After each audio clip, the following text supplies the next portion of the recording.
Hi Kelly, how are you? I'm okay. Looking very relaxed and chilled, but I expect nothing more. So the film sees you team up once again with your cinematic partner in crime, Jonathan Raymond, and he obviously also wrote Mixed Cut Off and Wendy and Lucy and Old Joy and Night Moves. But this time the source material is from his debut book, The Half-Life. But the book expands across centuries of time and thousands of miles from Oregon to China. So clearly this isn't exactly a cinematic rendition of that book. So tell us about how you chose to carve out this sliver of that story for screen. It's just a really long process. I mean, we've written I think 5 screenplays together. So it's this was different in that, it was coming from such a big source material. We usually just start with brainstorming and a lot of coffee and walking around and just trying to loosen things up. And then I guess it was the cow that really sort of the idea, the concept of the cow and the milk and the heist surrounding the cow. Telling it's the first one, first cow in the territory. This ain't a place for cows. God would have put cows here if it was. Well, it's no place for white men either, then. That once we had that, then there was a way to bring in the other elements from the book into the script. Animals do seem to be quite a regular feature within a lot of your films. The horses in Certain Women, which I absolutely adore, your dog in Wendy and Lucy, and Old Joy, I believe. But what does working with animals bring to your storytelling? Well, I think it's different for each film. I mean, I wrote her into Old Joy because I had her, and then and she was just like a dog that I needed to. It wasn't good being on her own. So that's how she ended that. Then Wendy and Lucy just got built around her, and then lo and behold, there's a cow. I work with the cinematographer Chris Blauvelt. Is a longtime collaborator, friend. And, like working with animals is incredibly hard sometimes. And so, the cow was challenging for sure, as were the horses. But it really, it's the actors have something really to respond to and react to. And it keeps it's like weather or shooting on location where it keeps something.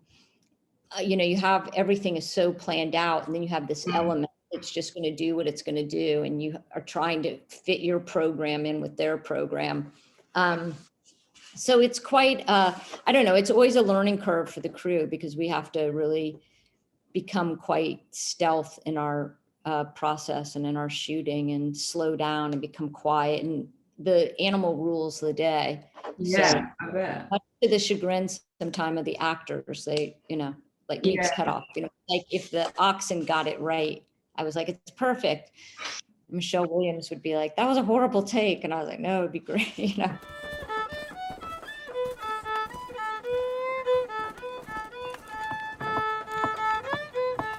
So let's talk a little bit about casting. In many of your films, you manage to cast actors who can really emote so much without actually having to do much capital A acting. But I mean, I guess that a lot of that is down to your own directing talent. But tell us about your casting process and what it is that you're looking for and how you came to gather such a fine cast once again with First Cow.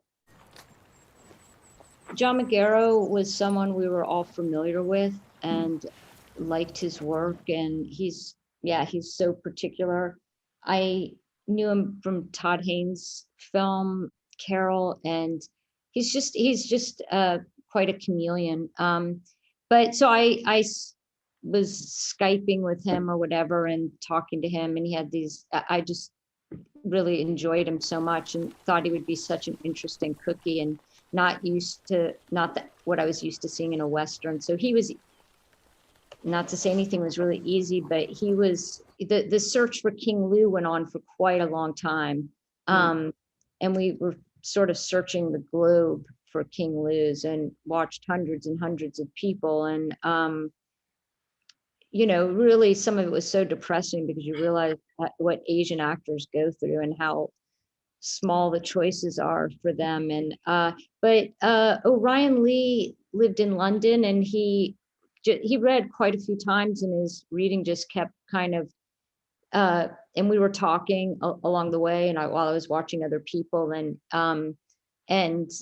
he just sort of kept being the video that I kept going back to, and we zoomed a bunch of times, and he did it different ways, and then yeah. Well, here I am, free and easy, right back where I was. King Lou, because he was this combination of two different people, like Cookie was more of a set thing in my mind of who he was, and King Lou didn't exist anywhere yet. And so casting him was sort of like, well, King Lou could be this, or he could be this, or there was just a lot of different ways it could have gone. But the casting director, Gail Keller, her search was so thorough. So and then in the end, it was so much work and so much searching, and then in the end, it just feels like good luck. Like Orion Lee, to me is so King Lou.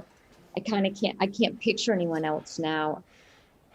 Yes, to something.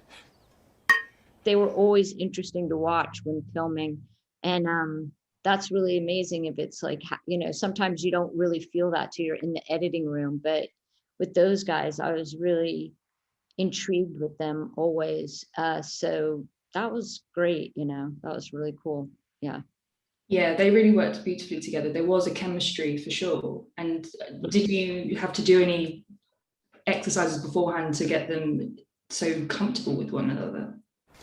We sent them away camping for a weekend, and in the rain, they went out and learned all their various things they needed to learn, like how to make a fire without matches, or how to skin a squirrel, or set a trap, or all those things. And so that was, and it rained for 3 days, so I think they got nice and soggy and got to know each other a bit. But when you're making a film with someone, it's a intense, fast way to get to know someone. So you kind of, that bonding probably happens anyway, or the opposite of bonding. But fortunately, in their case, they got along really well. I think we should test the waters. Next batch, Cookie, we'll take to market. I've heard of fortunes made on this. Seems dangerous. So is anything worth doing? Tell us about the cakes. I mean, the recipe is shared in the film. Were you eating them on set? Were you sick of them by the end of it? I'm sure some people are eating them on set. I mean, it's fried bread, so everyone loves that with honey. I sent John Magaro a cookbook of the Lewis and Clark cookbook, and he was in Hell's Kitchen in New York, making just weird recipes from what they ate out on the Lewis and Clark journey. And he really likes to cook, actually. So he got really into the recipes before he even got out here. It's really how dangerous all the stuff is, like, boiling oil on top of an open fire kind of thing. Cookie's a forager, and so you're really close to all the things you're eating. You're catching the thing in the river that you're going to eat that night, and and then there's the blueberries you picked that morning, or the acorns, or whatever it is that you're gonna. We had a very good acorn polenta making scene, but it got cut out.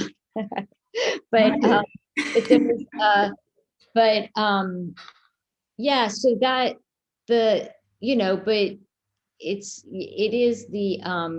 a lot of things for them. It's like comfort, it's what Cookie's good at, it's what brings an idea for King Lou, and so it's their like ticket out of the place they are to get to San Francisco, and it's what like sends them into their life of crime.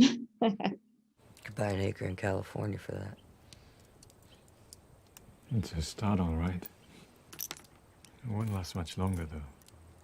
They'll get tired of it. And there'll be more milk cows here soon.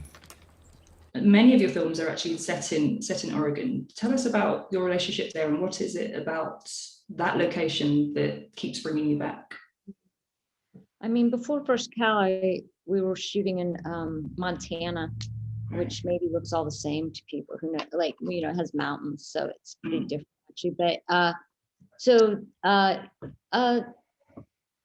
I mean, I am living here now, so we set this, and this story takes place in along the Columbia River. So it was, you know, a lot of it has to do with where we've written scripts for, like Wendy and Lucy, we wrote for, you know, John Raymond and I were out in the Oregon desert with a painter friend of ours, and we were spending time there. And that was during, it was during Wendy and Lucy, but we thought of shooting there, and then that became the location for Meek's Cutoff. And Night Moves was on a organic farm that was owned by some friend of John and his partner Emily's.